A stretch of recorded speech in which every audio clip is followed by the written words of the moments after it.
Witness the symphony of destruction. Imagine a puppet master pulling strings across a colossal, blood-soaked stage, not with physical force, but with an invisible, insidious will. Fix your gaze, if you dare, upon Luka Modric. For too long, his legend has been wrapped in silk and admiration, whispered in terms of grace and genius. But peel back that veneer, and you will find something far more chilling, a mechanism of unparalleled control, a relentless architect of footballing fate. He didn't merely play, he commandeered every breath the game took, every pulse it emitted. His presence on the pitch was less that of an athlete and more that of a spectral overseer, an entity whose awareness stretched beyond the boundaries of human perception, twisting probabilities and dictating outcomes with a cold, precise dread. He wasn't just a midfielder, he was the central nervous system of an entirely new species of football, one where chaos was an illusion and every spontaneous moment was merely a cog in his preordained machine. The air around him thrummed with an unspoken tension, a silent promise of inevitable, calculated dominance. Opponents didn't just compete against him, they found themselves ensnared within his design, their frantic efforts resembling the panicked struggles of insects caught in an invisible, yet unbreakable web. This was not the beautiful game as you knew it, this was a beautiful, horrifying masterpiece of strategic subjugation. His vision was a weapon, not merely an insight. It was the panoramic gaze of a predator scanning its territory, identifying every weakness, every tremor of doubt in the opposition. He saw not just players, but pathways, vulnerabilities, and the inevitable consequences of every misplaced step before it even occurred. Each pass wasn't a choice, it was a decree, an unchallengeable instruction to the ball, a vector of predetermined velocity and trajectory. The precision was surgical, dissecting the opponent's defensive blocks with a chilling, almost cruel efficiency, each incision a whisper of impending doom that blossomed into a full-blown tactical hemorrhage. This wasn't just passing, it was the manipulation of space and time, bending the very fabric of the game to his will. His formative years were spent amidst the constant backdrop of the Croatian War of Independence, a childhood etched with the screams of mortars and the chilling quiet of abandoned villages. This wasn't just a biographical note, it was the crucible where his predatory instincts for control were forged, where chaos became his canvas for a silent, tactical terror, teaching him to find order in the most unforgiving environments, to command the unpredictable with an almost inhuman resolve. He learned not just to survive, but to impose his will upon the relentless anarchy, converting existential threat into strategic advantage. His intelligence wasn't just sharp, it was alien, a processing unit operating on a different plane of existence. He didn't just read the game, he wrote it, predicting the unfolding narrative with unnerving accuracy, making decisions before the need for them even arose.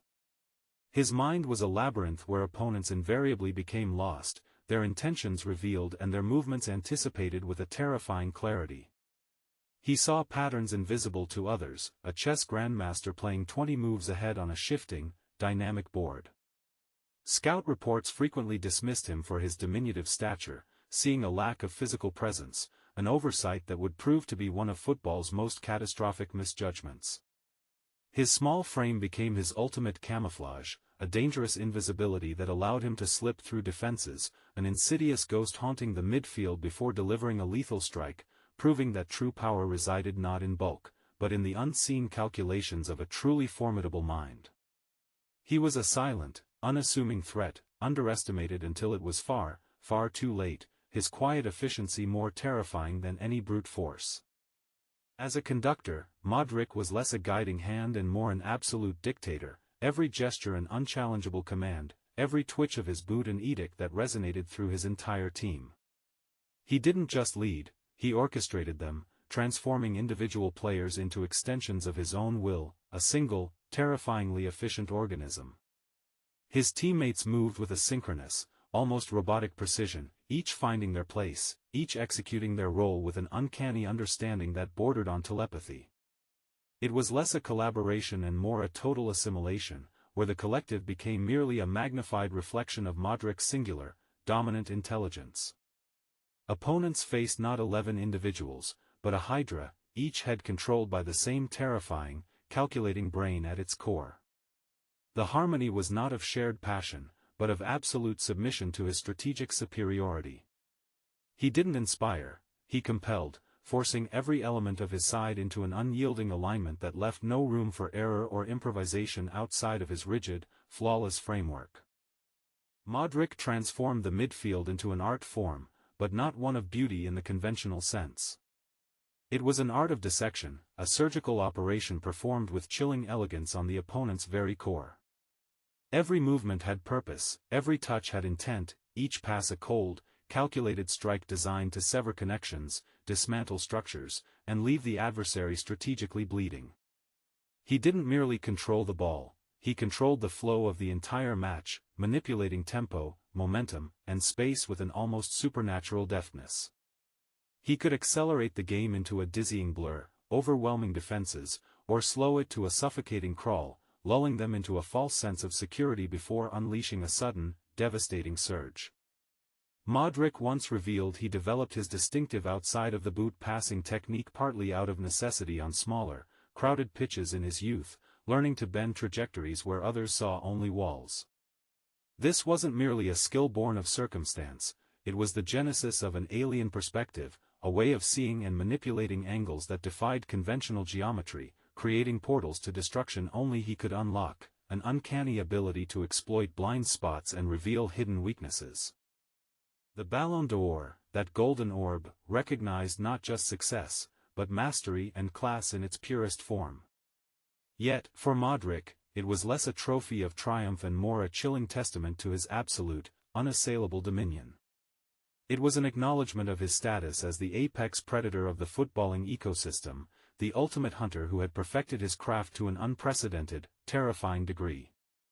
The award didn't just celebrate his achievements, it codified the undeniable reality that he had transcended mere human skill, entering a realm of control that bordered on the otherworldly.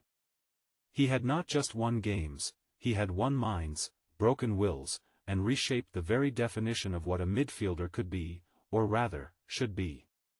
The gleam of the golden ball reflected not just his brilliance, but the unsettling truth of a player whose elegance masked an almost parasitic efficiency, an entity that absorbed the very essence of the match and bent it to its own inexorable conclusion. It was a crown placed upon the head of a king, not through birthright or benevolent leadership, but through sheer, unyielding, and utterly terrifying strategic conquest. But what if that perfection, that elegance, was simply too flawless, too seamless to be merely human? What if the beauty of his game was merely a highly evolved camouflage, obscuring a deeper, more unsettling truth?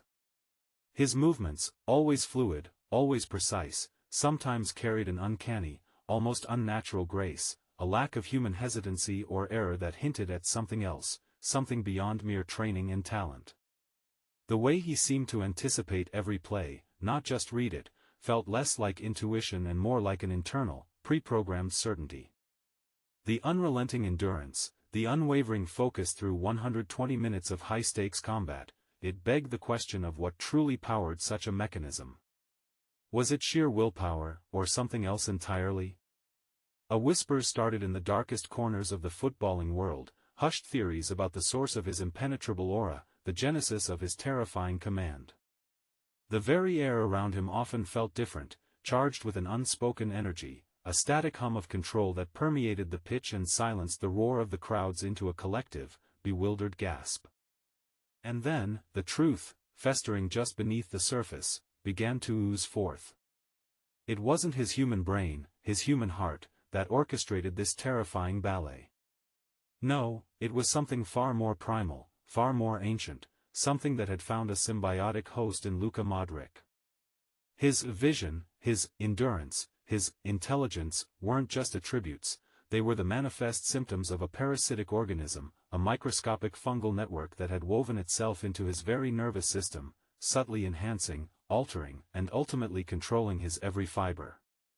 It was this unseen life form, thriving within his body, that granted him the grotesque perfection, the inhuman foresight, the relentless, unyielding energy that drained opponents of their will to fight.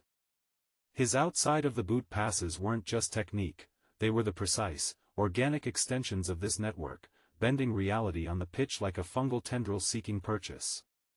His body, the vessel, was merely a conduit for this insidious intelligence, a horrifyingly beautiful puppet piloted by an entity that saw the game not as sport, but as a complex biological system to be harvested and manipulated. Every elegant touch, every precise pass, was a grotesque extension of this alien life, twisting the purity of football into a contaminated, controlled experiment, leaving behind a wake of strategic decay and the unsettling sensation of something fundamentally wrong having permeated the game. The beauty was a lie, a seductive illusion coating a chilling, invasive reality. Does true mastery always demand such a horrifying, unnatural pact?